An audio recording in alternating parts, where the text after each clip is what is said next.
science engineering. And his interests include pedagogy, and that is how I had the opportunity to meet Dr. John Jones in IIT Guwahati when he had conducted a brilliant workshop last year in June. And he really has a for pedagogy, and then the way he delivers the session or handles the session is exceptional. And I hope you enjoy his session. And thank you very much, sir, for accepting our invitation and agreeing to be the resource person in this session. Over to you, sir. Thank you very much. Okay, so thank you, Dr. Spurti, for again inviting. I would wish to come to your campus again, the beautiful campus of NIT Warangal, but unfortunately this time we have to take the session like this. This is also a terrain which we are not that familiar about, like taking classes online, and we cannot make it interactive the way it was when we conducted last December in Warangal campus. Thank you once again for organizing this program, a very meaningful and relevant program at this point. And I have seen the set of speakers as well from industry as well as from academia. A good congratulations goes to you as well, to Dr. Spurti, for organizing an event. Could see a good number of participants as well. And then in the last 6 months, I think almost every engineering college faculty is fed up with webinars and online programs like this.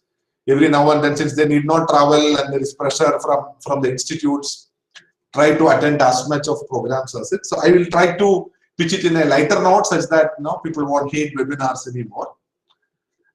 Having said this, let me share my screen. So towards the end, we can have a Q&A session.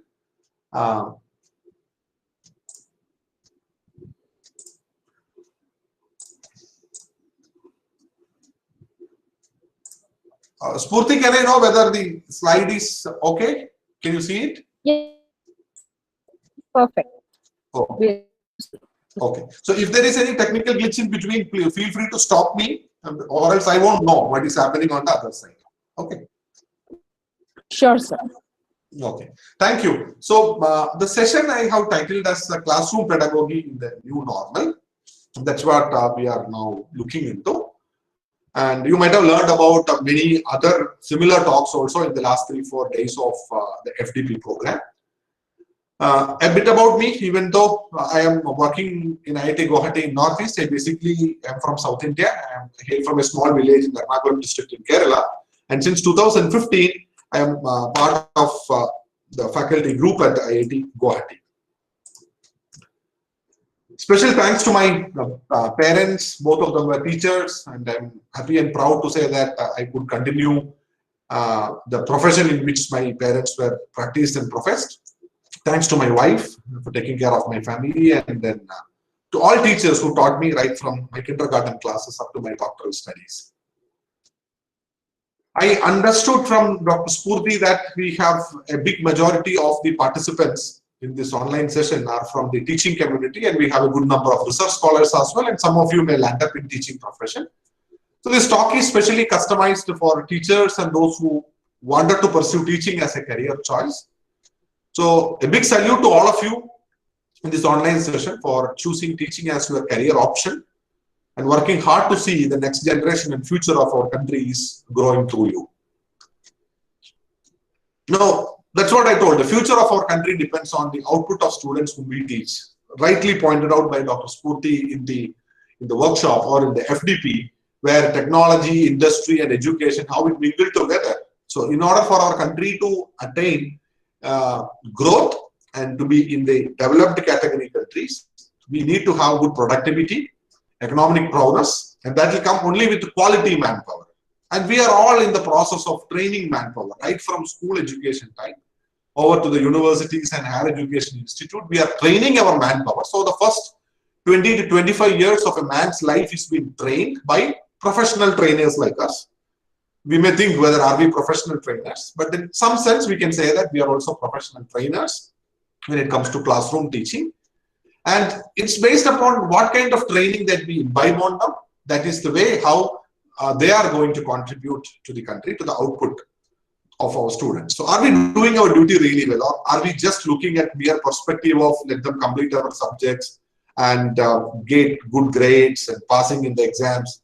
Are we looking at a very short level perspective, or immediate future, or are we looking them? Can our students contribute larger to the growth of the country? There are a lot of people in our country who cannot afford a quality life, quality and comfort in the living environments, good conditions of life, good education to their kids and all. But generally, the kind of children that we teach who end up in colleges, and from there, based upon the training that they acquire from our campuses, they go and serve the country in different capacities. So on an average, I feel the quality of life, comfort and living environment of the rest of the population, those who couldn't make up to higher education institutes, depend on the contribution of the current young population with which we are interacting. Will it happen? Can our students change the quality of the life of others? In short, we have big responsibilities on us to give back the best in us, back to the society by generating good quality citizens. We know that already in the last 6 months, life has taken a totally different kind of a dimension. The way we live, the way we interact, and the way how we do our job. When it comes to teaching, this is something that is uninterrupted. COVID could never break the teaching and learning. Of course, only the dimensions of teaching and learning change, but it's a kind of a new normal now.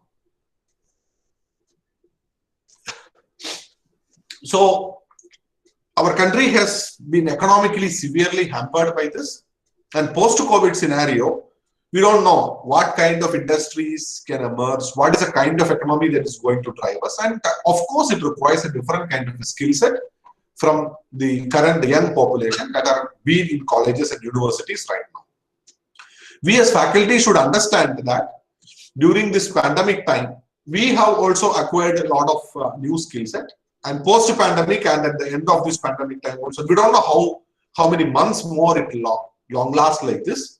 But we have to acquire new skills and we have to imbibe those new skills, what is required for the new normal that we all are going to experience in another 1 or 2 years' time. Some of the job sectors may totally shut up, and there will be new kind of avenues that is going to come up. And if our students are not going to adapt to that a kind of a style, that a kind of requirement, then they'll become obsolete quite very fast. So the agenda of the talk is, how can you ensure quality learning? Quality, that is a changing parameter, which is subjective parameter. What means a quality engineer or a quality student 2 years before, and what is going to be quality next 2 years down the line, it's going to be different. So how can you ensure quality learning? And how can you adapt yourself as a teacher to the growing demand of the new normal? And some tips for you to become a role model teacher as well. A bit of self-reflection. I want all of you to think of, how do you rate your career till now? So far, in a scale of 10, how do you rate yourself? Where you stand? You as a good teacher, can you say that your score is 9 out of 10? Or can you say that you can be 2 out of 10 or 5 out of 10? And are you happy for being a teacher? There are a lot of instances in which the happiness quotient would have been gone down. Many parameters, some can be professional parameters, some can be personal parameters, many things like that. Do you feel that you are professionally growing? That is yet another aspect. These are things that are subjected to self-reflection. And if you really like your profession, how many of you want your son or daughter to become a teacher? If you really love the profession? And is life as a teacher same as what you thought? And are you meeting the expectation of X?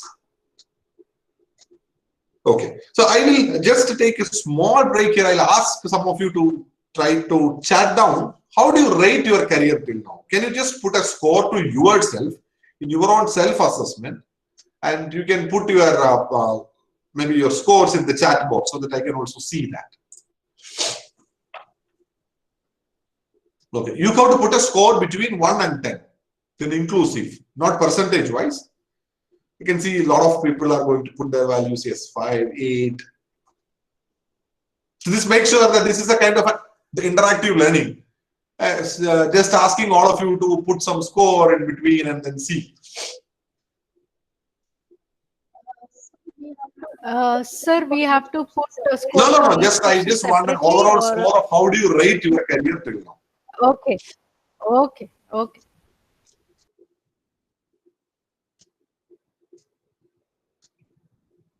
Can I have a response from Shobha Menon? So Professor Shobha Menon is there. She has put in a score. I am just randomly picking. She has put a score of 8. If you have a mic, can you just unmute yourself and tell what? Yes. Can you do a self-introduction from where are you and which background you belong to, and then. Yes, sir. I'm Dr. Shobha Menon. I'm based in Kochi. Okay. I teach in the School of Management Studies, SCMS, School of Communications and Management. So I know the college. Okay. Okay. I know the college. Yeah. Yes, sir. Okay. So, And then why do you put your score as 8? Why not 9? Why not 5? okay. I was in the industry for many years, and then I joined academics. So I have found that I could contribute a lot to the teaching profession because of my industry experience. And I also feel that my students also value, I'm able to bring the more practical aspects of management. So that is why I rated myself 8. But why not 9 or 10? I still feel I have a lot to learn regarding, engagement of the students, especially in this online world. I feel there is a lot more to learn. So that is about myself. So thank you, Dr. Shobha, for sharing your feedback. So do you have anybody in mind who could get a 10? Some of the teachers that you have met who you would rate it as close to 9.8 plus? Yes, sir. I have a senior colleague. I would rate her as at least 9.5.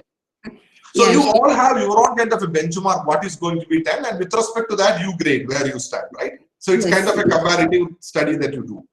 Yes, yes. You have a perception about what is going to be a perfect teacher, which is 10 out of 10, right? Yes, yes, sir.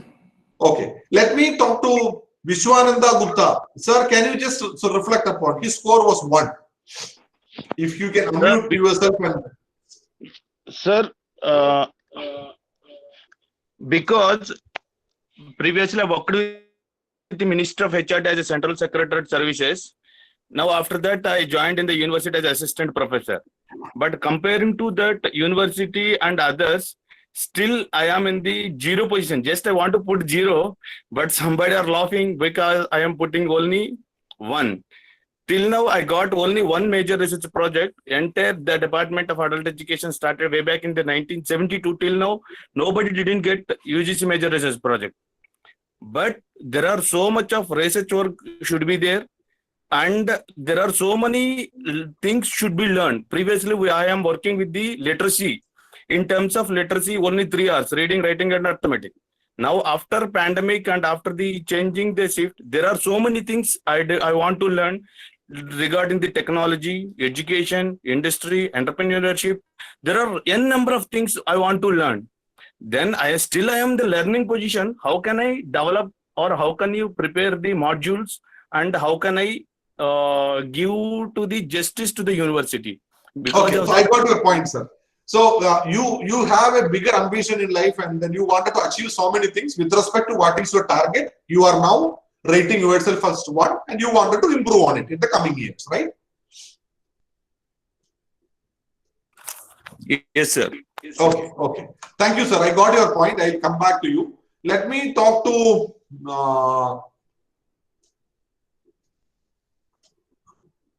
Namita Joshi. She has given a score of 6. Can Professor Namita, can you please unmute yourself and just have a reflection? Yes, sir. Sir, I have rated myself 6 because earlier I was in. Can I know from which background you are? You are from where and which course? Yes, sir. Yes, sir. I am presently working in Government Girls Polytechnic, which is in Dehradun, Uttarakhand. Okay. Earlier, I'm working as a lecturer here. Earlier, I was in school education, sir. And because I'm a teacher of English language, what I felt was there I had a lot of scope when I was in school education. But here, what I feel is English is concerned only till communication. Like we have to teach them communication skills. So, moreover, now the new normal is being online and teaching online through these online methods. So it's a bit confusing and new for us even. Like Gupta sir said, there are things which we have to learn. So first we'll learn and then we'll be able to inculcate those things to our students. So that is the difficulty with that. Okay, okay. So I got your point. So due to time limitation, I'm not going to ask each and everyone, but then you all will be having your own say. This is the problem. Like if a teacher wanted to interact with everybody, I have to handpick some of you and then tell. So this is one way of then interacting. If I ask someone, can you volunteer and tell what is your score, why is your score like that, and you pinpoint your name and then you can. So prior to this online means normally in online session we have the names that is coming in the chat window. But in the class, you may not know the names of all. Here I could easily see the names and I don't know the person, but still I call them by name and suddenly they will respond. One way in online education, you can then interact like this. Had a Spurti given me one day time, I would love to hear from all the participants. So thanks to Dr. Shobha Menon, Dr. Gupta and Dr. Namita for sharing your thoughts on this. So what I would like to convey with this slide is, there are many parameters that a teacher need to fit in. Now, if I see you 2 years down the line, if I ask the same question to Dr. Gupta, if his score is 1.1 at least, then he is in the right track. True, sir, true. And if I meet Dr. Shobha from 8, if she is making into 8.1, 8.2, then that's also the way of learning. And the same thing with Professor Namita as well. So in all these cases, everybody has their own benchmark, what should be a perfect teacher. Can we say that Namita's score of 6 is worse than the score of 8 put in by Shobha ma'am? No, need not be. Because it is in her own assessment. So everybody has their own benchmark or a scale for excellence, and with respect to that we grade. So it's not about mutual comparison. My 3 may be much lower than the one that is been put by Dr. Gupta. So can we cross whatever is the score that we got till now over the next 1 month? So if it is 1 today, tomorrow can it be made 1.1? If you know how can you improve from 1 to 1.1, from 8 to 8.1 and 6 to 6.1, then the purpose is served. Maybe after 6 more months, this 1.1 should go to 1.2. So if you know where your score is and you know where you lack and you have a fair idea of how can you improve your score, then I feel you are in the right direction. Continuing further, let me tell you, since majority of you are from engineering background and some may be from other background as well. Since I come from engineering domain, with some of the studies that I have conducted over the years, there's a huge amount of unemployment that our country is facing as far as graduate engineers are concerned.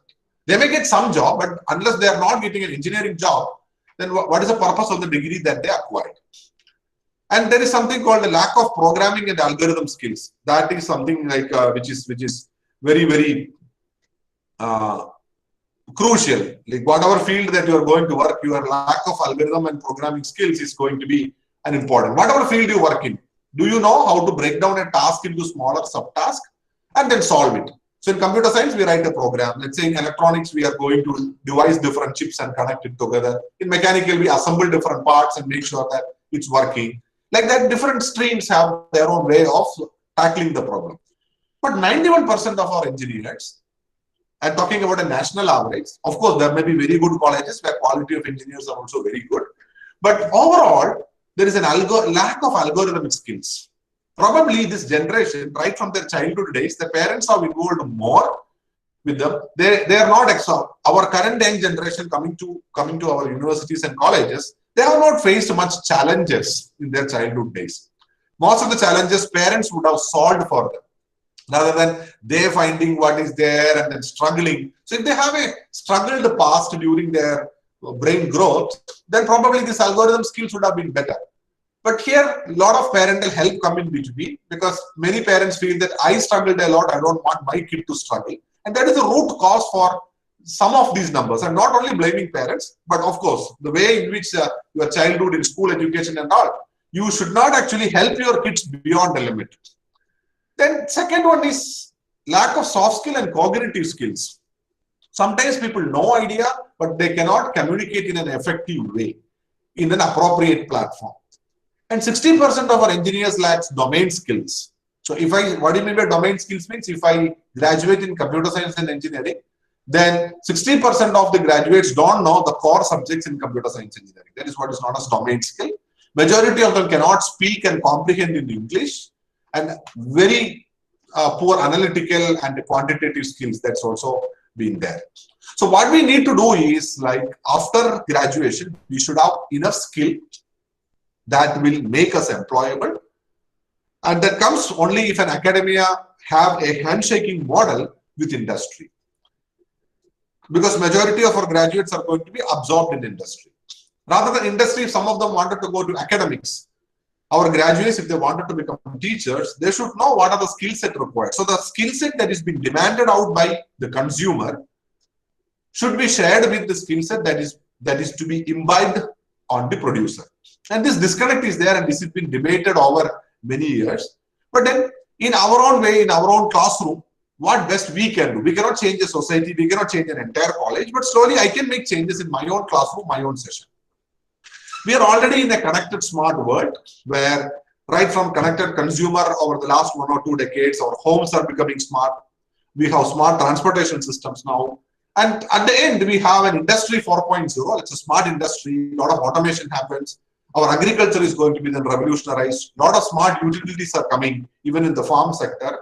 And a lot of these things are being contributed by the growth in the field of science and technology. So we teachers have played some role in shaping our students also, in understanding, in making them understand what are the challenges that have been associated with the growing skill set that is being required in the industry.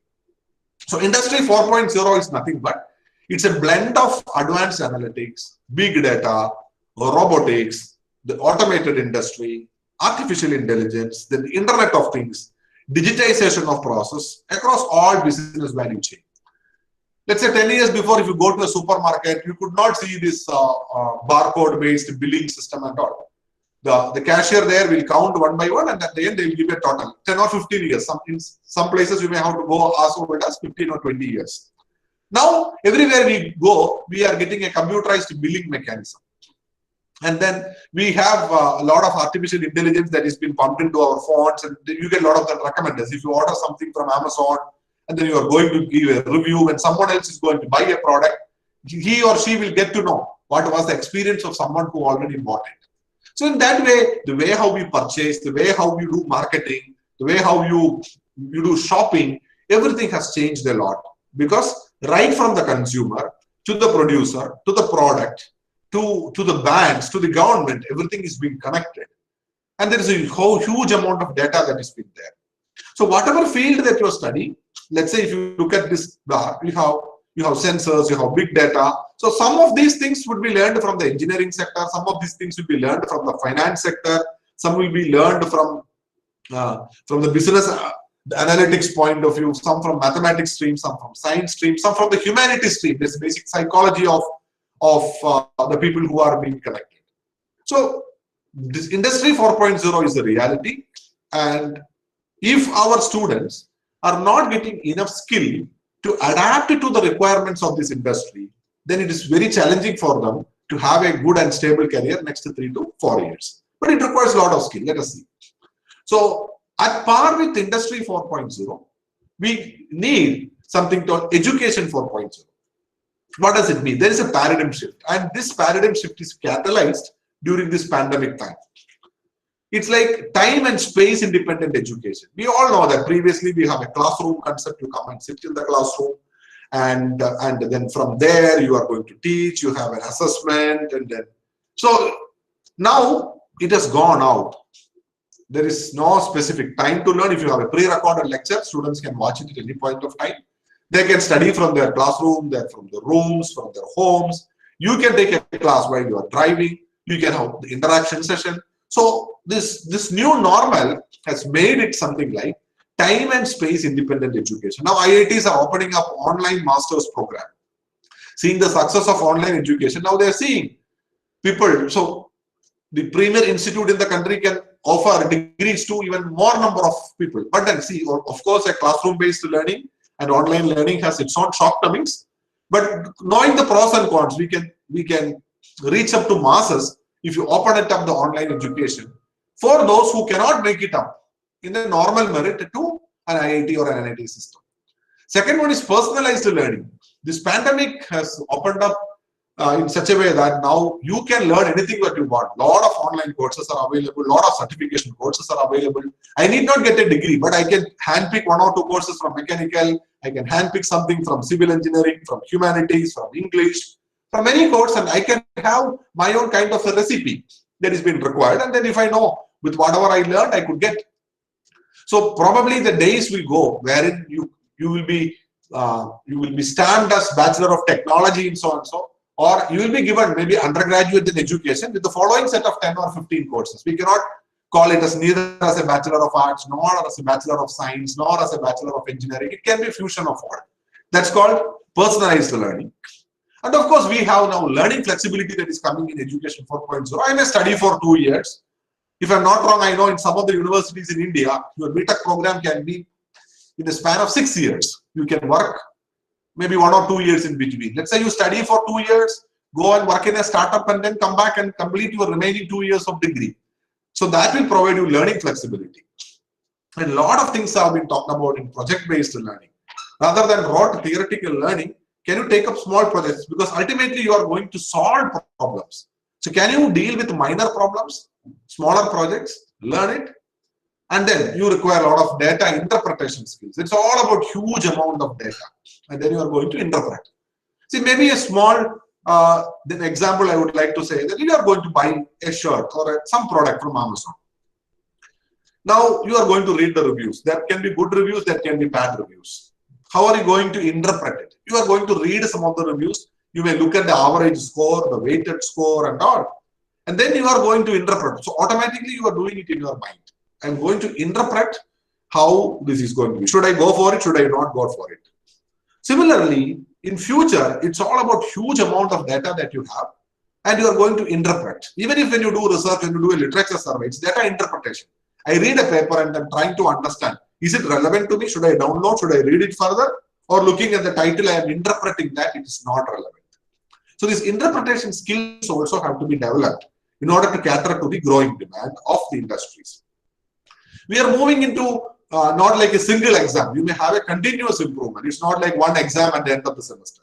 Already we are into that. Once we are moved into the online platform, there are small kind of minor exams that you conduct.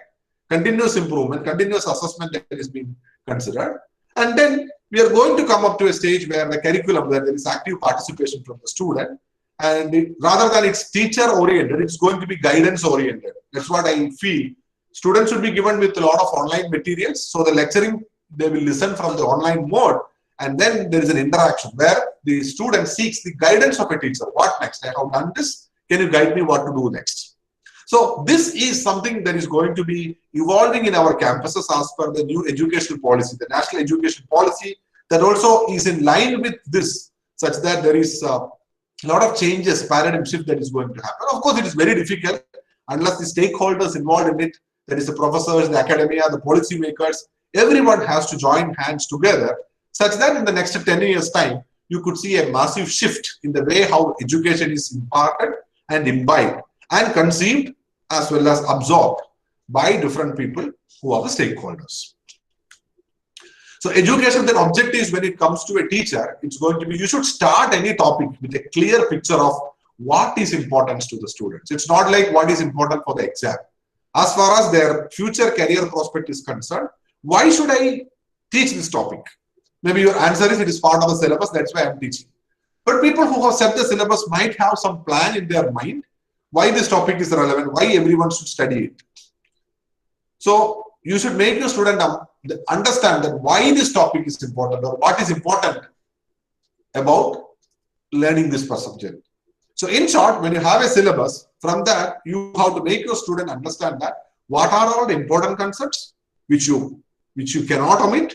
What are some of the concepts where understanding is okay? There are some components which you feel as an educator, it is not relevant under this context, but it is part of the syllabus. Probably in the subsequent syllabus revision, it may be gone off. So you should be able to understand what is important.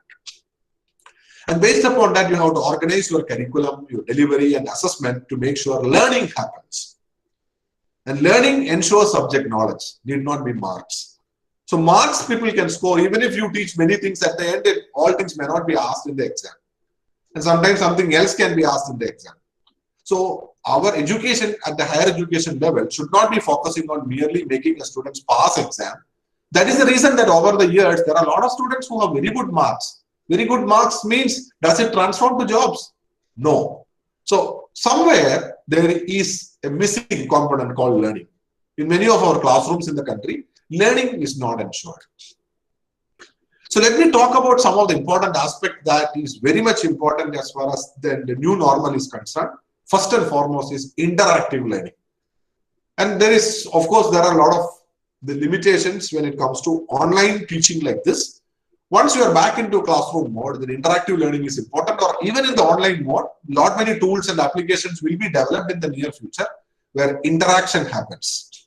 The teacher should make the students understand concepts with the help of examples. Can you connect with the stories? So this interactive learning is something that you may need to stress on while careering. Means you need not plan for entire 1 hour. In between, let's say you stop, ask some questions, like the way how I started initially, asking each one of you to put a score, and then I'm asking 1 or 2 of you, and the others don't know whether their name would be called. They were planning in their mind. Okay, if sir calls my name, what should I answer? Like that. So this interactive learning, you should give emphasis. Second one is, it's high time we should change from our conventional way of assessing students to innovative way of assessments. You don't know when it is going to happen in each of your university, but be prepared for a paradigm shift. I always recommend, rather than you teach and you test your students, if you are in a university system, maybe at the end there is a university examination. If you are in an autonomous institute, then probably you are going to test the students with your own question. Why can't you ask your friend or colleague to set a question paper for the topic taught by you? So you teach by X and test by Y method. So that the students, so you are also kind of knowing, I taught my students this concept. If someone else tests my student, let's say where they stand, or you even come to know from the same topic, how can someone else test by a different kind of a question paper? Some of the questions you may not be even knowing that. So teach by X and test by Y method is something that is innovative that I have seen. Another important aspect is sometimes I ask my students to prepare the question paper where I put some condition. Let's say 30% of the question should be very easy. Everyone should be able to answer. And then 40% should be kind of moderate difficulty level, and then last 20 or 10% can be very difficult question, which I generally want only very few people to answer. So I tell the student, this is the syllabus and these are my conditions. Can you prepare a question paper for a 3-hour exam where it should be easy question, moderately difficult question, little difficult question and all. If a student need to prepare a question satisfying all these conditions, that means he should be thorough with the syllabus. Then only he know what is easy, what is difficult, what cannot be solved, what can be easily answered. At the same time, they should write down the solutions as well. What are the key points? That if the student is going to be a teacher, so the student is looking from the teacher's shoe, from the viewpoint of a teacher who is going to evaluate the student. So that will also give them a different perspective of learning. Rather than studying, you don't know what are the kind of questions that can be expected out from this. And this worked really well, and the students were telling, sir, this is a very good assignment, because we came to know that how to set a question paper or what are the ways in which a teacher thinks. And of course, while they prepare the key or the solution set, they will also get to know what are things. Okay, there is something like I should give 3 marks for the diagram, 2 marks for a table, and 2 marks for description. It's an yes or no question with justification. If they write yes or no, 1 mark. With justification, another 1 mark, like that. Then I encourage students to have video assignments and debate assignments. So last week, I had a small assessment in my class where I asked 10 students to come on Google platform like this. I gave a topic. 5 students were asked to talk in favor of that, and 5 students were asked to go against the topic. Let's say I'm telling online education is good or bad. Okay, that's a topic. I asked 5 students to talk in favor of online education. I asked another 5 students to ask against online education, so that there can be a team leader for both the group, and I am mere a mute spectator in the online. Rather than, so I will give them a chance, and I am going to put a mark, looking at the way how they debate each other. Are they putting up points? It can be made technical also. What are the pros and cons of some topic that has been already been covered. So in that way, even in online mode, the new normal is all about we give them a chance to express themselves. And you should be in a position to say in favor of something and against something. Similarly, video assignments is also yet another one where I give a topic, I ask the student to submit a video. So the student is basically giving a video in which the student's slides I can see, at the same time the student is talking and describing the slides. So the student will prepare slides and then he will record a video, and then obviously he will look into the video and see whether it's of good quality or something missing in his English and all. If he's not happy, he's going to do a redo on it.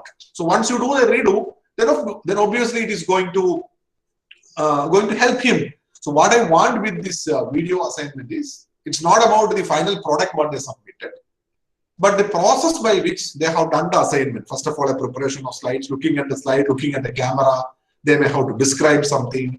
And once, if the description is not good, they themselves will feel, okay, before submission, let me redo one sentence. My language is not correct. So it is same as what they do a seminar or a talk in a class, but there it is over. You are doing it live, and then once it is over, whether it is good or bad, the student feel it is done. But in this case, before submission, the student will get a chance to see how they present, how they look, is their description correct, and then they are going to submit. Now, from a teacher perspective, since it is a video submission, I can always scroll faster or quicker and then see. So I need not spend the entire 20 minutes on it. Maybe first 3 or 4 minutes of watching the video itself will give me an idea whether the student has put in effort there or not. But the student never knows that the teacher is not going to fully watch on it. The only thing that is missing in a video assignment is a question answer session, which you can randomly call the student to come online and then have something like that. And I had another kind of an interesting thing. Like when you conduct an examination in an online mode, there is obviously chances of student getting copied. So they can ask from among the friends and they can solve, or else how many questions that you prepare. So today what I did was I conducted an online Viva session where I asked 10 students to come together in Google Meet. And I asked them, all of them, to connect with my WhatsApp chat. I gave the number. So they all will send a hi to my WhatsApp, their name, their roll number. I will ask a question through Google Meet. So I can proctor, I can see every student what are they doing. And within 1 minute, they have to respond in an audio clip. What is the answer for the question? So they are muted. So in Google Meet, I cannot hear their sound. But they are recording their audio through the WhatsApp and I will get it in my phone. So I will ask 4 or 5 questions. One question to all. They are all independently recording. They don't get much time to refer into books. So basically the concept that I am checking. And Google Meet is used so that I can see each one of them. It's a proctored kind of an exam, but I am asking Viva. The difference is in a written exam, the student have the luxury to attend to one question and then skip that, go to the next one. And they may take a lot of time to frame the sentences and all. Here, first of all, they have to be instantaneous. And it is their presentation skill in the oral side that is being tested, which unfortunately, over the years, we never stress on the delivery, knowledge delivery of a student in an oral platform, because always our examinations are written. Probably in a lab, there may be a Viva, or the final project, there may be a presentation.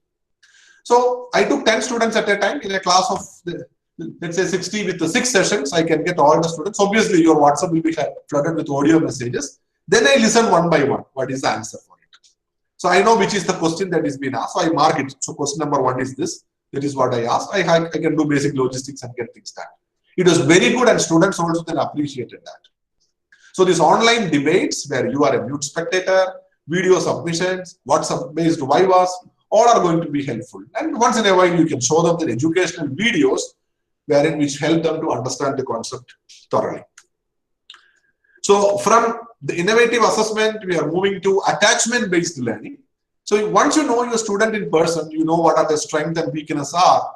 Some students may be good in many things, some may be weak in little certain aspects. You can fill up a questionnaire from a student, what they are, what are their hobbies, what are their parents, siblings and all. And then you can establish more one-to-one connection. I would like to tell one small story. There is a student of mine who is from Bihar, who come from a little remote village. So once the online education kick-started, he was feeling it little difficult to adapt because his bandwidth connectivity in his place was not up to the mark. So he sent me, because I have this class WhatsApp group, he sent me a private WhatsApp message to me telling that, sir, I'm very depressed. I'm from a from a village.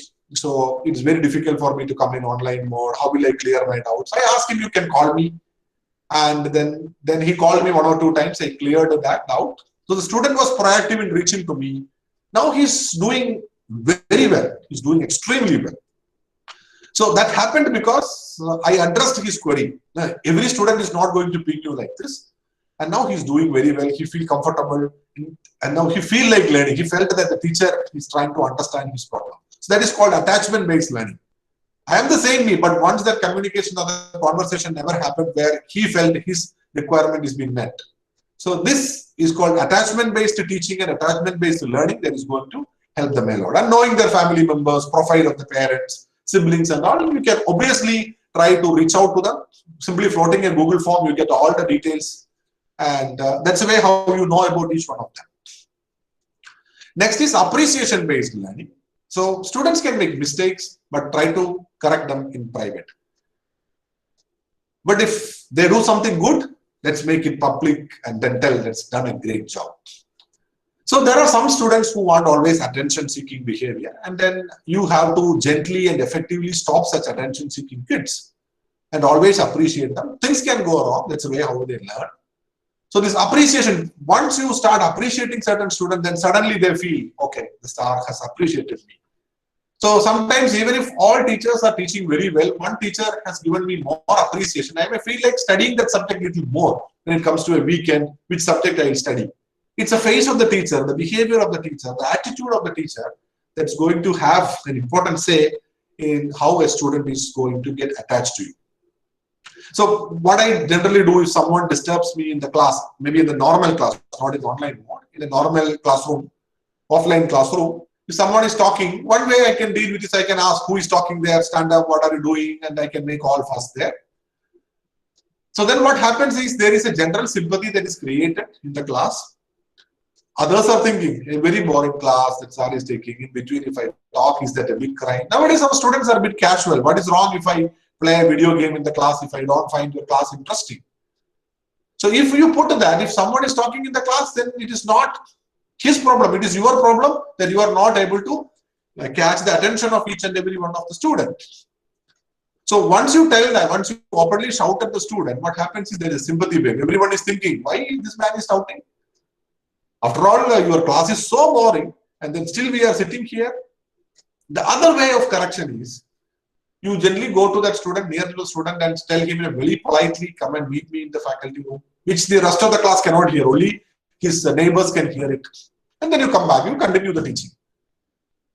So the student feels that why the sir is going to call me to the faculty room. In faculty room, it's one-to-one. It's not like you addressing many.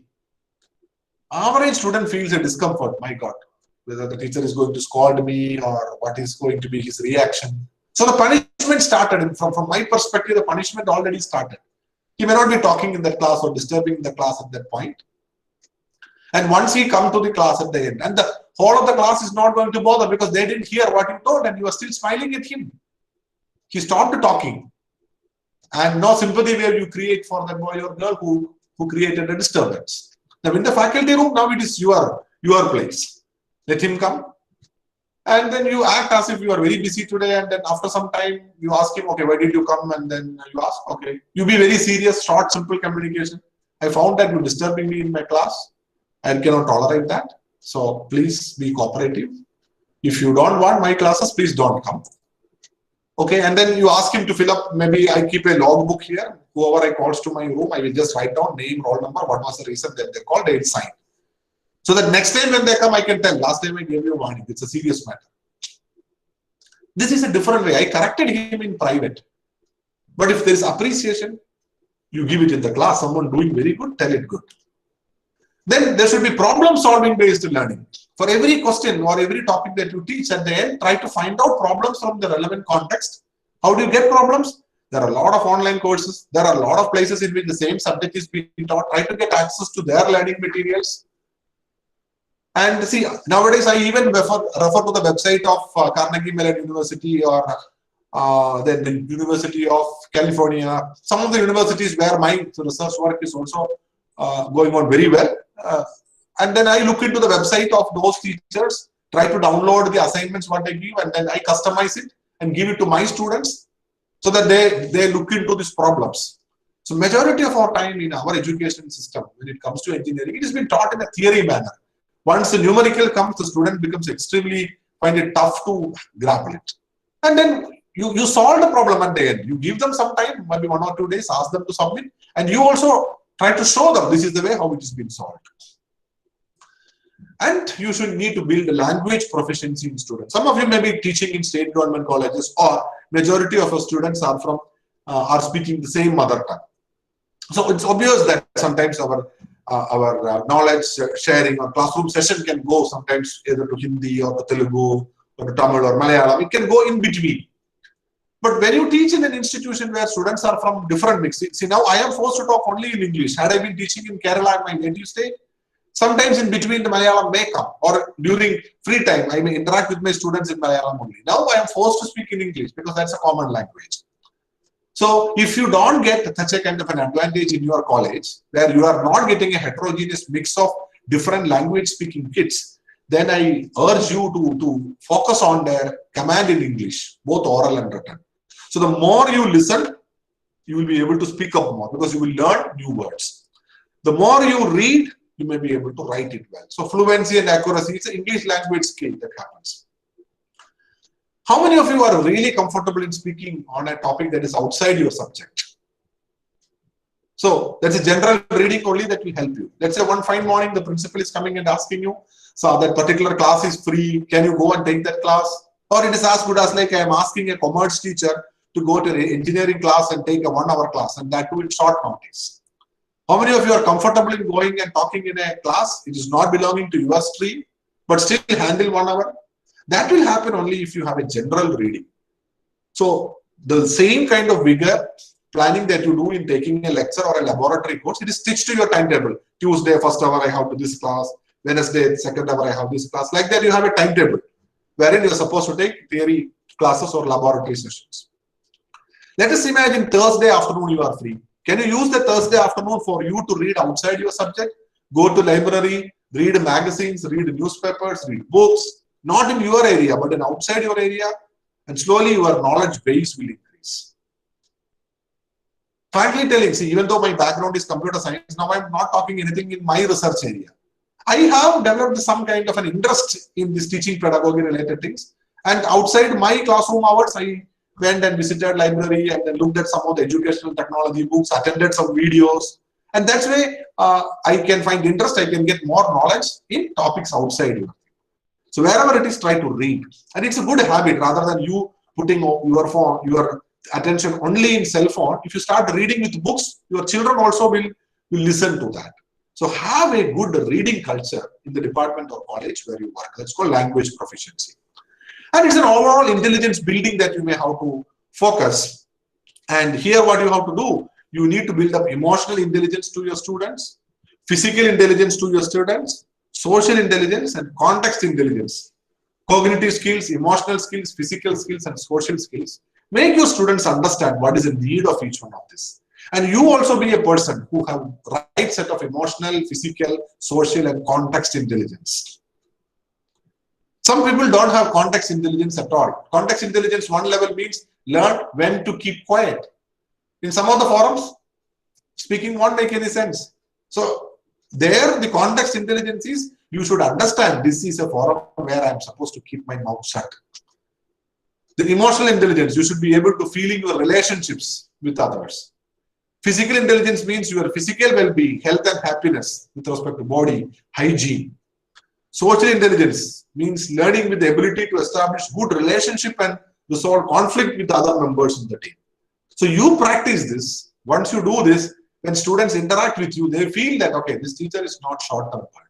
Good emotional intelligence, well-mannered while talking with others, good social intelligence, good healthy physical intelligence, and context intelligence. You know, all these aspects. Some of the students will learn from the way how you present yourself. Of course, for a very good kind of growth, any institution, because it is a connection between your academy and industry, and the first and foremost connection is going to be your alumni. Try to be having a good alumni network, because when alumni come and speak to their juniors, they value it a lot than teachers telling, because alumni are the best ambassadors and the most loyal supporters of any institution. And make sure that by the time the student leave the institute, they are going in a happy way. I can see a lot of students struggle a lot in order to get their last dues clearance, running here and there. And many of our institutions make it extremely difficult for the students, their last memorable days in the campus. Then how will they contribute back? So alumni are the best ambassadors. Try to contact best alumni. Now it's very easy. Alumni sitting in Bombay, sitting in California, sitting in Zurich, sitting in Sydney, can easily talk to your students. Alumni are the best brand ambassadors and most loyal supporters. You bridge the gap between college and industry. And we could organize alumni lecture series. Their life stories can be inspirational. And have a vibrant alumni associations and having meetings regularly. You can facilitate this. If it is not possible at the institution level, at the department level, let us say for your subject, at least some students, some alumni who is broadly working in an area, they can come back and learn what are the good things that they did, what things did backfire for them, and that will add a lot of meaning to the young generation in our class. And now with this new norm, connecting to alumni and alumni talk is rather very, very easy. Next is public relations management. Make sure that regular news about college and other things is coming in media, and you should have an up-to-date website for yourself. That add a lot of value. And some of the faculty, if I look at the websites, they make it up, they never make it up to date. Many colleges, websites are obsolete. So if you have any say in college matter policies, and make sure that, because that increases the visibility of your college. Once your visibility improves, then more better candidates come to your college as for a student and as faculty. You should attract right talent pool, both from the learner perspective and from the student perspective. And the periodic video and picture updates in social media. So your social media also is one factor that many other people will look into. Rather than posting only family pictures and other things, or only birthday wishes, make sure you be a teacher, a technologist, a technocrat, have something good in your social media that is being reflecting, such that some people will look at, some will share. So initially everybody was no to social media and all. Now you know how to use it as a tool for empowerment. That's the way how I try to look at this. Now don't expect to win the popularity contest. Do what is right, not what will help others like you. Decisions you have to make will never please everyone. Use your public relations skills to make others understand this. So what is the secret of success? It's the right decisions. How do you make right decisions? Experience. And how do you gain experience? Wrong decisions. So things can go wrong. And sometimes we have to reevaluate ourselves, our circle or our plan of action, and then make tough decisions. So decision making is a power. So unsuccessful people make decisions based on the current situation. Successful people make decisions based upon where they want to be. So what do you think now? Because after my first half of the session for the next 20 minutes, prior to that, this is what you may be thinking.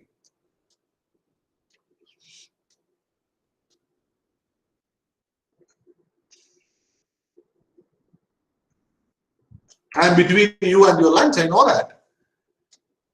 You may think that it's very easy to come and tell all these things that is possible in IITs only. This man don't know anything about our system. Our story is different. And we cannot implement all this. Ours is a normal college where we get very poor background students. Our students are not smart enough, not enthusiastic enough.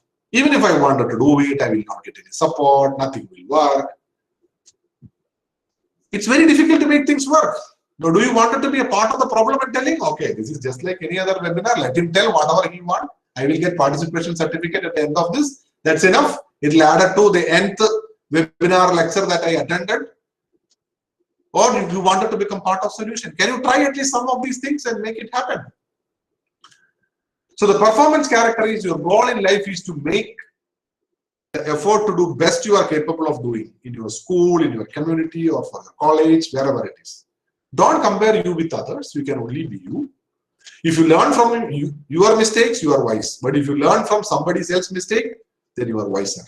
Try to understand what went wrong with somebody else and make sure such kind of things are not happening to you. Don't measure yourself by what you have accomplished in life. Let's say you may not be teaching in IIT. You may be having much more capability than me. Maybe some compromises that you made or some situations in home that you compromised your career. That doesn't mean that you should be having low goals in your life. Don't measure yourself by what you have accomplished.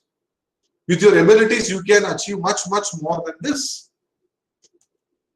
So there is something called comfort and discomfort. So there are two roads in life, a high road and a low road. High road is harder, but it takes you somewhere worth going. The low road is easy.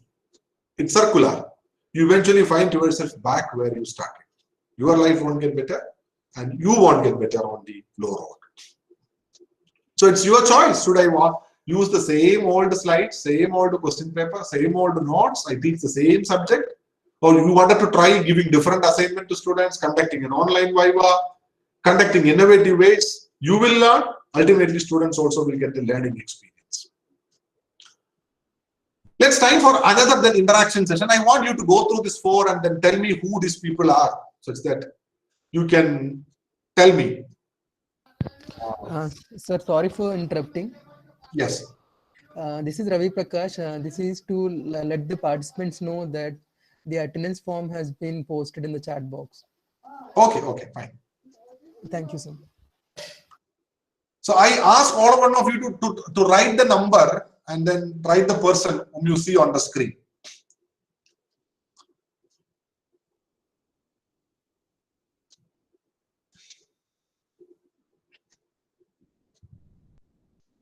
I ask all the sleeping fellows to come back and then start working. All the cooking mothers, come back from your kitchen, look at the slide and then type the answer.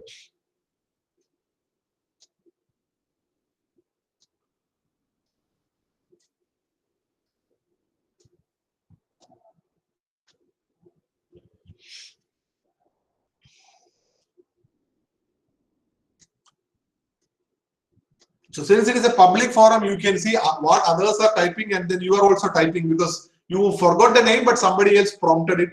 This is the beauty of online learning sometimes, but if I ask you to private chat, then I won't get this much response.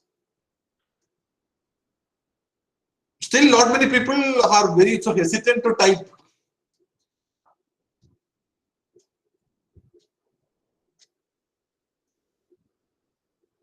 Okay, so I could see good number. Let me come to this. So one is JRD Tata, the head of Tata Empire. We work with a lot of Tata products, Tata Salt, TCS products, many things where Tatas are involved, part and parcel of our life. But how many of you know that this person is the man who started all this? Can anyone tell who is the second one? 2? I didn't find anyone answering 2. Should be an academician, sir. How come you know, madam? Because that is the reason that you couldn't answer, is it? Sir, pardon, sir? You told should be an academician. Yes, How sir. can you make that a wild guess? Sir, I have seen his face somewhere in some research journal or some during my Google search, but I don't remember which area he belongs to, sir. You could tell all others' name because they are not academicians. This person is an academician. We are all teachers, so it's good. Yeah, someone brought the right name. Good. It is Professor C.N.R. Rao. He is a teacher who is a retired faculty in chemistry from Indian Institute of Science. He is Bharat Ratna. So Sachin Tendulkar and he got Bharat Ratna on the same day. We remember Sachin, but we remember a faculty, a teacher who contributed great to the Indian growth. Third is Dr. K. Shivan. I think he is more popular to you because of a failure of the ISRO mission, where he was weeping on the shoulders of Prime Minister Narendra Modi. So he is the head of ISRO and the space advisor to Prime Minister. And Sundar Pichai, Google's, he was just trying to interact. Okay. But not knowing Professor C.N.R. Rao, it's a shame because you all are teachers, whether it's, if you know Google Sundar Pichai, because you work with smartphones, but not knowing someone who has contributed much more than that, I think Professor C.N.R. Rao has the greatest number of citations when it comes to research article in India. And he's a Bharat Ratna, the highest civilian award that you can get. But still we don't know. But we know Sachin Tendulkar. So why I am trying to correlate? Because Sachin Tendulkar and C.N.R. Rao got Bharat Ratna on the same day. Look at the contribution of both of them. I'm not against Sachin Tendulkar. Both have contributed in their own domain. But we as teachers, we couldn't understand a scientist par excellence. Okay. So because of this, now tomorrow at any point of time, when you see the slide, when you see the picture, someone told me she has seen the picture somewhere, couldn't correlate. So once you see the picture again, you will never forget. And some of you, I'm sure that you might not have typed anything. Does that mean you don't know any answers? If that's the case, you may have to relook at your general knowledge and current affairs. The purpose of putting this slide was, tomorrow if you see this, today you may not know. You may not know only once. But now onwards, when you see this picture, maybe till life end, you may not forget it. You may not forget if you felt some pain in your mind. As a teacher, I am supposed to know this. It's a shame that I couldn't do. Many of my friends who is on the same platform, they could do it. I had another 20 pictures, but due to time limitation, I'm not putting. You can ask the same thing to your students also. Some students may be very good in CPI, CGPA value more than 9.5, but some of them may not know. Okay, I had one small example wherein I teach computer architecture, which is related to development of microprocessors, the hardware of a computer. And Intel is one of the famous company who is manufacturing microprocessor chips. And I had a student who got top mark in my course in computer architecture. But I showed a picture of Gordon Moore. Gordon Moore is a scientist who is a founder of Intel, co-founder of Intel. He knows everything about computer hardware. My student got very good marks, but he cannot recognize who is Gordon Moore. So some way, some disconnect is there. That's what we have to bridge. I hope I tried my level best with a small example here. If you find it useful, you can do the same thing by applying your own customization logic. Let us be lifelong learners and critical thinkers. Approach learning as a lifelong process. You have to invest on your language, your vocabulary, your reading and writing, and you convert your opportunities as a skill testing forum. And you demonstrate intellectual humility. So intellectual humility, what I mean generally, I will tell some people, because we are in a scenario for many of our faculty members may not be PhD holders in normal colleges. And some people know they unnecessarily stress on whether their degree have PhD degree in front. If a sweeper come and asks, Sara, aapka naam kya hai? Okay, I am Dr. John Jose. What is the point of the doctor in front of a sweeper there? So, and then some place I have seen somebody putting in ATM card, for example, Dr. John Jose in ATM card. So how do you get that? See, this is a degree that you might have earned after a lot of hard work, and you should use your prefix at the appropriate forums. Not at a forum where, suppose if a bank employee, you went to a bank and I'm seeing the bank employees asking, Sir, aapka naam kya hai? Okay, there also you put doctor. And somebody is working in the college for 20, 30 years and some junior comes and join. You go and tell, I am the most senior most in the department. Okay, so I know everything. So this, that and all. If you are senior most, then the kind of comfort that your junior enjoys in your company, that determines your seniority, not the number of years of your experience. If you are a real quality researcher, it is not spoken by the prefix DR in front of you. World will come to know by your publications, by your research contribution, and not against keeping a prefix doctor. I'm just telling. The more accolades that you get, you be more humble, then people will like you. APJ Abdul Kalam was liked worldwide. He was such a talent and a great scientist par excellence, but he kept a low profile. So that's the way how I am telling. I'm trying to correlate with things. In your academic environment also, be humble to others. The more intellectual highness that you get, be humble in your behavior, and people always, and humbleness together with intellectual prowess, that is a very beautiful combination. So in your behavior, in your attitude, you should be a good role model to your students. The next point is, I want you to be socially and emotionally skilled to meet the challenges. Take responsibility for mistakes if it goes wrong. Develop positive relationships with your friends. It's not like you have only one friend in the campus. Whenever you come, you go with lunch only with that friend. You go for tea only with that friend. You sit together, you walk together. You should have a bunch of good friends, because it's always a bunch of good friends that make your life more comfortable and enjoyable. If your friend told something wrong or some some kind of a misunderstanding happened between two very close friends. It's very difficult to come out from it. Who will rectify it? Egos may develop. But if it's a bunch of 6 or 7 friends, if 2 of them are not speaking, if these 6 are a good gang, and if 2 of them are not speaking, others will intervene and fix it. Develop characters in such a way that make others miss you. This means there are some days in which if some of your colleagues are not in the department, you feel a big relief because you enjoy their absence. Similarly, there are some other colleagues when they are not there in the campus, you feel the sadness. You feel that they are really being missed. You should know when you are not there in the campus, is your absence entertained? And so you should have an ability to understand and manage others' feeling. So what I'm telling all these is, you develop these habits such that you become a more positive person, and interacting with your students also will learn, okay, this is some of the qualities that they need to imbibe, and that of course they will help you in the future challenges wherever they go. You should have ability to understand and manage others' feelings. How this happens? Speak in such a way that others would love to listen to you. Listen in such a way that others would love to speak to you. So when you are really down, you want a friend, someone who can help you, who can share your thoughts. When someone else is really down, will they consider coming to you and sharing their knowledge or sharing their concern? You should be receptive to others. So rather than a good speaker, sometimes you need to be a good listener also. Some of these tips will work in family as well, between family members, between kids and parents, between spouses. And that good kind of character will always reflect in the way how you interact with others. And you have to manage yourself well. The way how you manage, students will learn a lot of things from you. Have a daily work plan. Learn to manage time. Should have a checklist. And be available to family, friends, and well-wishers. Don't carry all of your work to home, and don't carry all your home work to the working place.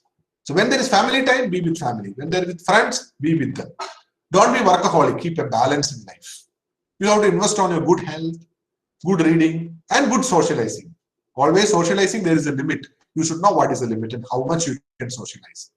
Accept that you are not perfect and embrace new ideas.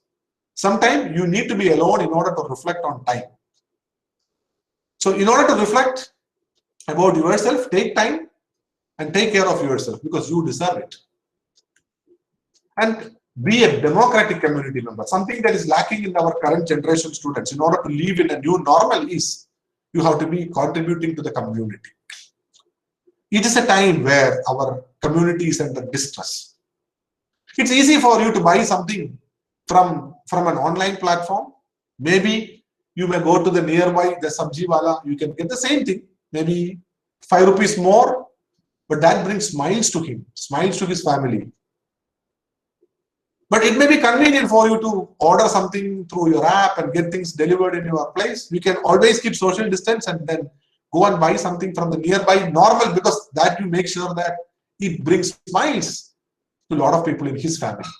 So wherever possible, try to have that civic sense. Contribute to your community with your students. Participate in civic initiatives. So especially the post-COVID scenario, in the new normal, there are a lot of people who are under distress. Not many teachers have not lost job, but a lot of our, in and around our place, not many people have lost their job. We were fortunate that teaching will never end, because always learning, as long as kids are there in the planet, teachers will be there.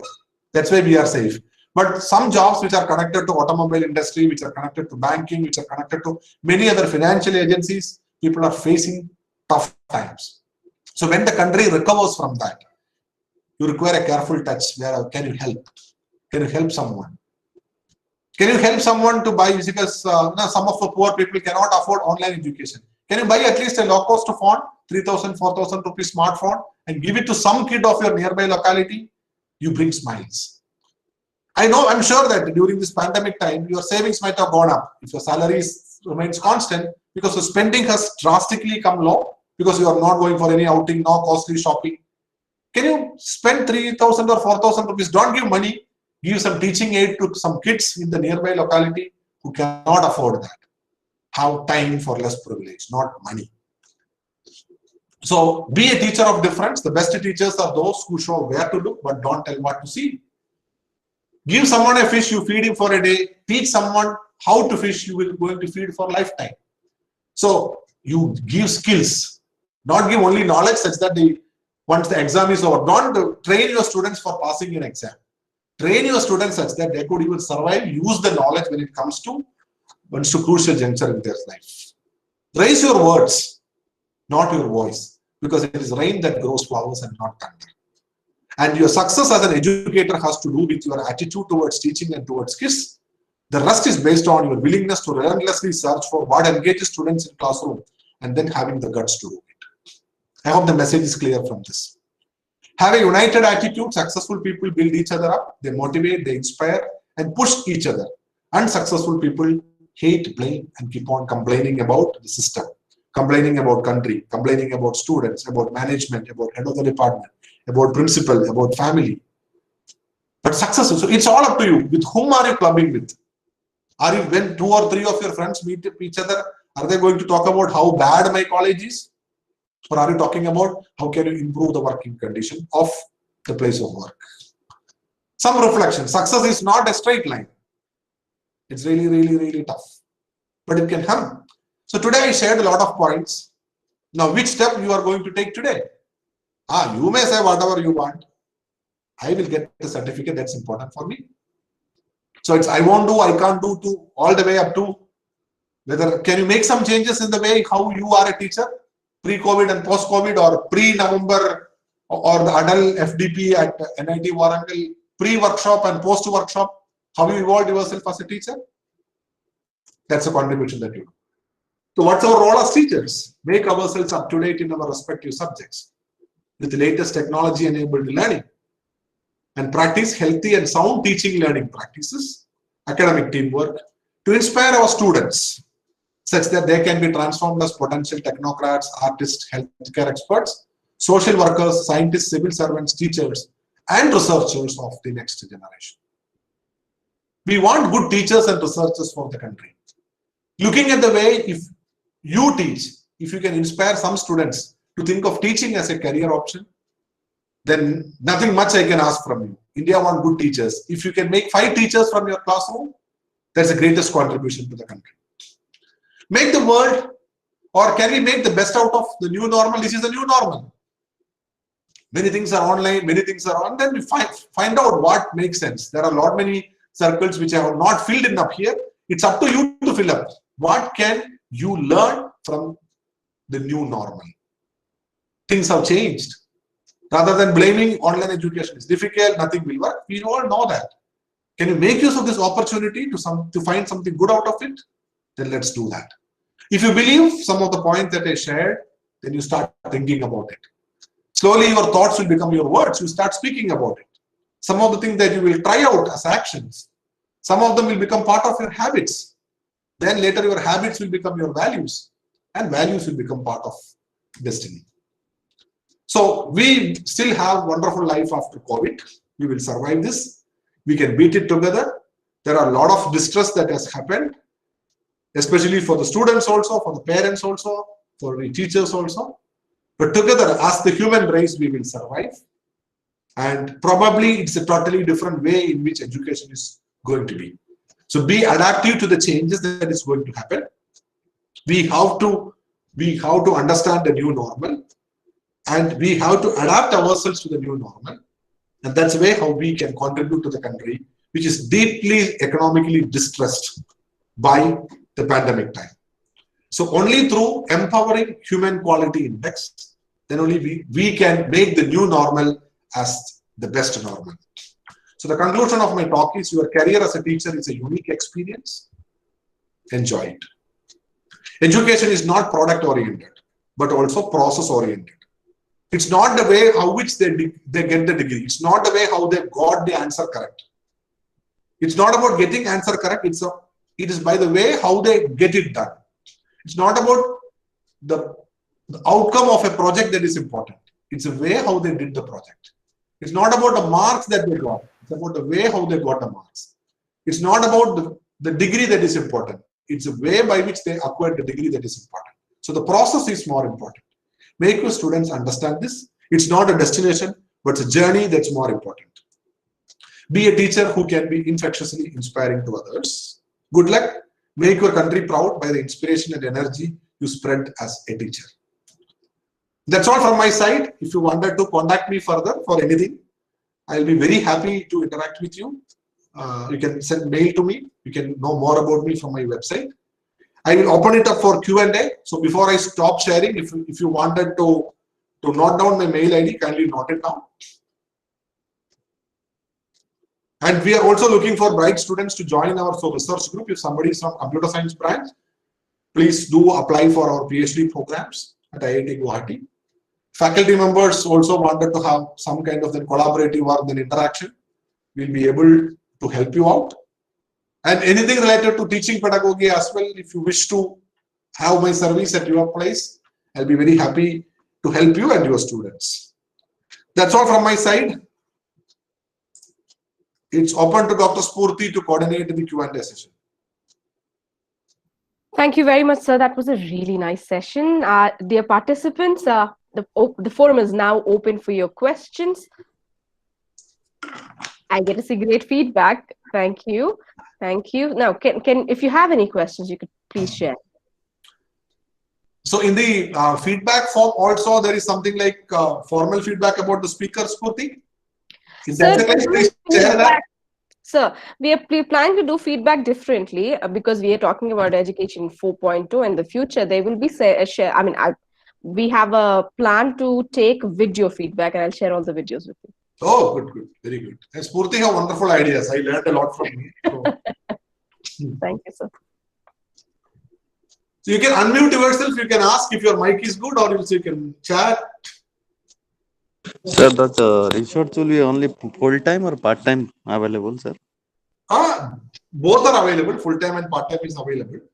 Because I am from Odisha. Suppose I want to do some research in some machine learning or artificial intelligence. Part-time is available, but then there is a coursework component where you have to be in campus, maybe one semester. Okay. Thank you. So if you visit the computer science department website or the IIT Guwahati website, already it's open. You can get it. Okay. November 10th is the last date for applying for winter PhD session. Thank you, sir. Thank you. So anybody want to add anything more and then share? Sir, excuse me, sir. Yes. I have a doubt. Pedagogy in the primary and secondary schools, B.Ed and M.Ed is there. Yes. Is there any pedagogy is developing in case of the engineering or medical or any other higher education, so like BSc, MA or any other courses? There are a lot of pedagogy programs that is been happening at the engineering level, at the higher education level. We are not categorizing across different streams, but at the higher education level, at the degree level and post-graduation level, nowadays government insists on every 5-day program, even if it is technical in nature, you should have some pedagogy session which is going to help. So there are a lot of pedagogy programs that are live. So many programs are being come up, but whether it is come into a concrete framework, because different people have different ideas. So it's not only about you follow only this. There are a lot of kind of different school thoughts about it, and people are practicing it. Excuse me, sir. Yes. May I be permitted to add something here? Yes, of course, Professor. Thank you, sir. So regarding this pedagogy, this AICT has made it mandatory to attend all the faculty members for the faculty induction program with a duration of 4 weeks, that is 2 weeks once and 2 weeks once. Total it is required is 4 weeks. And even though it was there since last 3 years, but from this academic year, it has been made mandatory and it has divided the faculty members in 2 categories. The one with less than 5 years and the one with more than 5 years.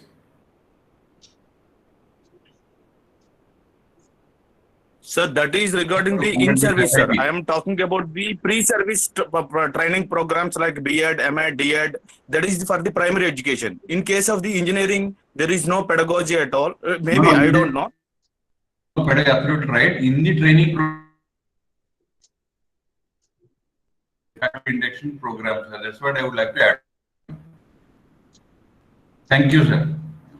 Thank you to Professor Patnaik for adding that valuable point. This AICT 4 weeks to yeah, I'm true, sir. Yeah. Yeah, and UGC programs are also there.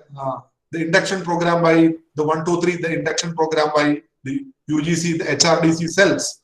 These are all working, but it's scaling up to large numbers. See, the problem is there are two aspects to it. One is you attend a program and everyone may not get benefit out of it because it varies from speaker to speaker.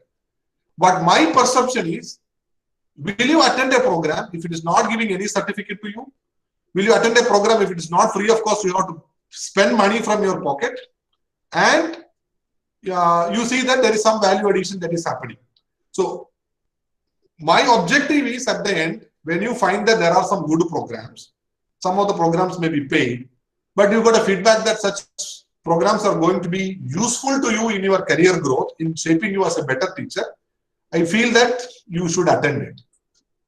If at least some people, so I try to tell that at least you try to reinvest on you 15,000 rupees minimum in a year for your professional growth. And that includes this pedagogy training, teaching program, technical workshops, everything. So everything government need not support from TA or DA, whatever it's for. Even if government is not giving for your mobile phone, for your shirt and pant, for your shoes, for your saris, government is not going to give any allowance. So when it comes to something that gives you satisfaction, something that will uplift your teacher quality quotient, obviously you should spend from your pocket. Some of the programs and some of the corporate trainings are also very good, which will help you to effective classroom management, effective time management, stress management, students handling. So there are some skills which are not discussed in the academic fraternity, but it may be discussed in the corporate fraternity. Such programs also is very useful. I think Dr. Spurti is a wonderful resource person in that. She has a lot of corporate training that she had. So she will be the right person to give you the pointers, because I could see Dr. Spurti's from my interaction. She worked in corporate training for many years, and then he has brought in that to academic front. You could see a lot of positive thoughts that she shared with us, a lot of good practices, which I as an academician thought it is very difficult to implement in academics, but I learned something from her as well. So try to get some kind of a training from outside academic platform also, which will eventually help you. That's my point on it. There are certain mandatory programs like what Professor just added, and there are some programs which are not mandatory, but you can opt for it on a interest basis. Okay.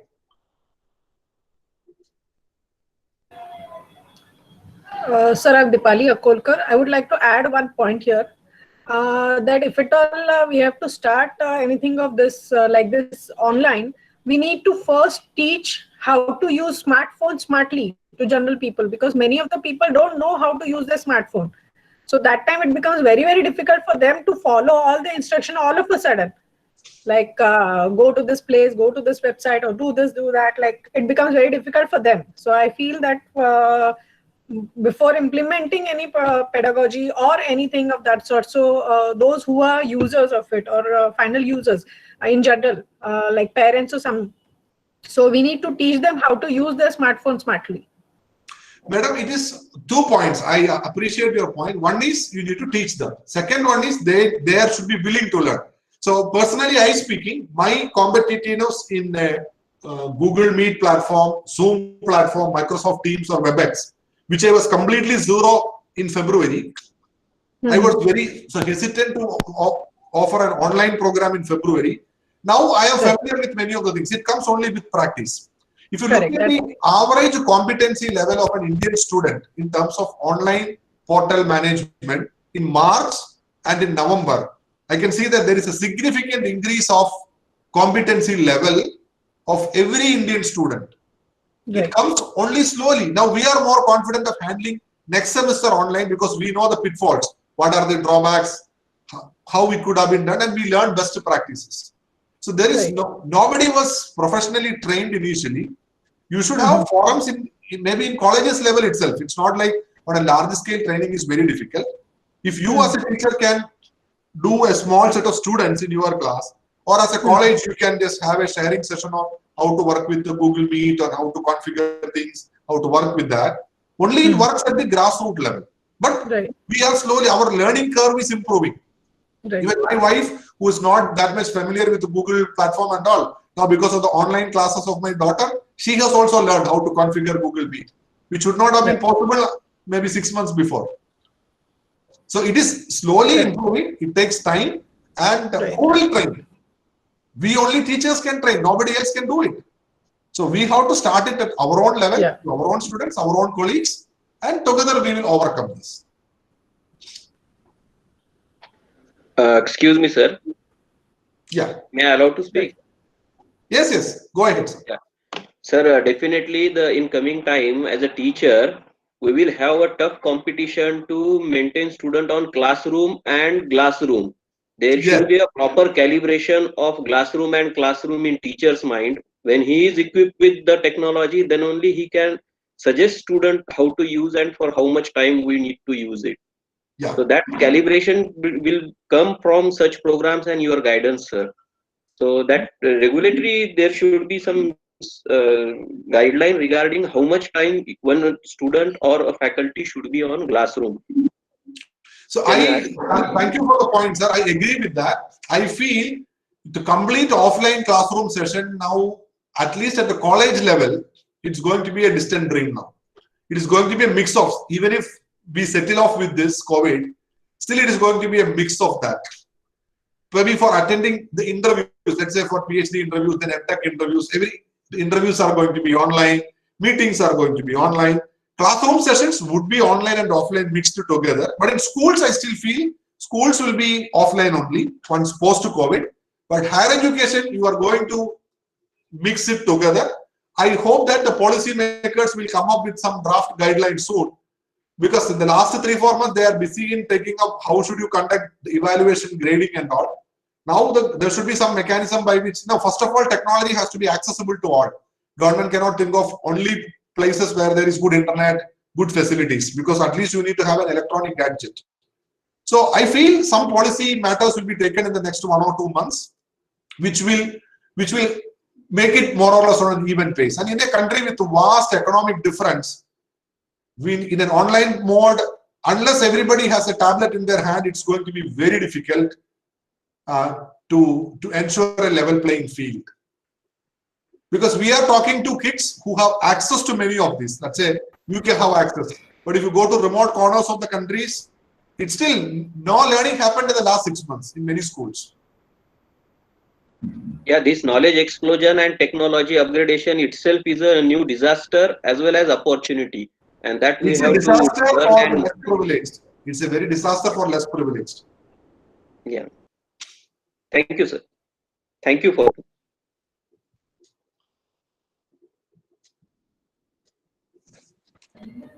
Sir, if I'm allowed to, can we close the discussion now? And will it be all right if I add you to the WhatsApp group for them to direct their questions to you? Or can I share your phone number with them? In case they have any questions, they can reach out. That would be better. You can share. Don't add me into any WhatsApp group because so many group parties there. So I know. So you can share the number if anyone asks. That's no problem. They can WhatsApp with me or they can mail me anything. Sure, sir. Sure. So again, thank you very much, sir. Again, like always, that was a very interesting, informative, motivating, and more importantly, thought-provoking session. Your talk was particularly appropriate at this time when we are considering new initiatives in the new normal, and we are intrigued by the new possibilities of conducting classes and assessments online. And thank you for helping us become more aware of the problems with the online teaching, and even more importantly, identifying the ways we can help solve them ourselves. Again, thank you very much for the worthwhile experience and accepting the invitation to be here with us today. Thank you, Spurti, for all the nice words. I wish all participants best wishes and let your students be proud of where you are, and then let the management be proud of having you in the employee list. Wishing you good success. Thank you. Thank you, sir. So participants, that brings us to the end of the session, and that is the second session of day 4. I'm stopping the recording now.